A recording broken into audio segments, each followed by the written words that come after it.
25 సంవత్సరాల ముందు గోవా దగ్గర ఒక పల్లెటూరుండేది.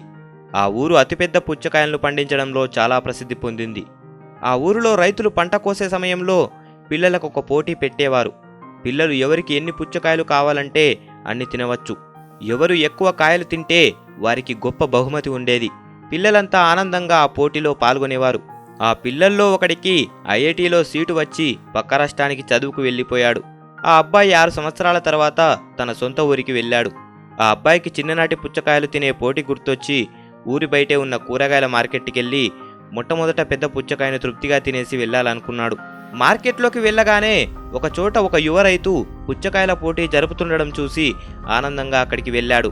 కానీ ఆ పోటీలో అన్నీ చిన్న చిన్న కాయలే ఉన్నాయి. ఎక్కడ వెతికినా పెద్ద సైజు కాయలే కనబడలేదు. ఆ అబ్బాయికి చాలా నిరాశ కలిగింది. దేశంలోనే పెద్ద పుచ్చకాయలు పండించే ఊరిలో చివరికి పెద్ద కాయలే పండలేదు. దీనికి కారణం ఏమై ఉంటుంది అని అబ్బాయి చాలా ఆలోచించాడు. చివరికి దానికి కారణం కనుగొన్నాడు. తాను చిన్నగా ఉన్నప్పుడు రైతులు కాయల పోటీల్లో పెద్ద పెద్ద కాయల్నిచ్చి వాటి గింజల్ని మాత్రం ఒక గిన్నెలోకి ఉంచమని పిల్లల్ని కోరేవారు. తర్వాత ఆ గింజల్ని సేకరించి మళ్లీ నాటుకొని పెద్ద పెద్ద కాయల్ని పండించేవారు. కానీ తర్వాత ఆ రైతుల కొడుకులు వారసత్వం తీసుకొని ఈ పోటీలు నిర్వహించసాగారు. వారు పుచ్చకాయల పోటీల్లో పెద్ద కాయలకు బదులు చిన్న చిన్న నాసిరకం కాయల్నిచ్చి పోటీలు జరిపారు. ఆ చిన్న కాయల గింజల్ని సేకరించారు. పెద్ద కాయల్ని మాత్రం లాభాలకు అమ్మేవారు. అలా ప్రతి సంవత్సరం చేశారు. సరిగ్గా 4 సంవత్సరాలకే పెద్ద కాయలు కాయడమే నశించిపోయింది. అలాగే మనం కూడా మంచిని మన పిల్లలకు ఇవ్వడంలో చాలా ఘోరంగా విఫలమవుతున్నాం.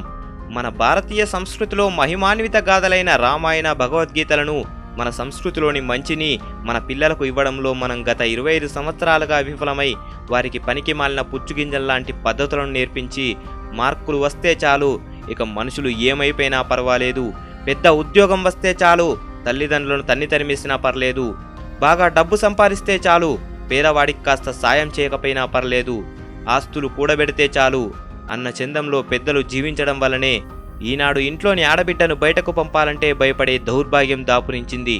పెద్దలారా మేల్కోండి, పిల్లలకు మంచిని నేర్పండి, సంస్కారాన్ని ఇవ్వండి, రాముడి గురించి చెప్పండి, వచ్చే కాలమంతా బాగుంటుంది. లేకపోతే ఇలాగే ఐఐటి ఫౌండేషన్లు, ఒలింపియాడ్లు అంటూ పిల్లల్ని నాశనం చేసి పనికి మాలిన దద్దమ్మల్లా తీర్చిదిద్దకండి. మన జాతికి కావాల్సింది మార్కులు కాదు, మంచి పౌరులు. జై హింద్.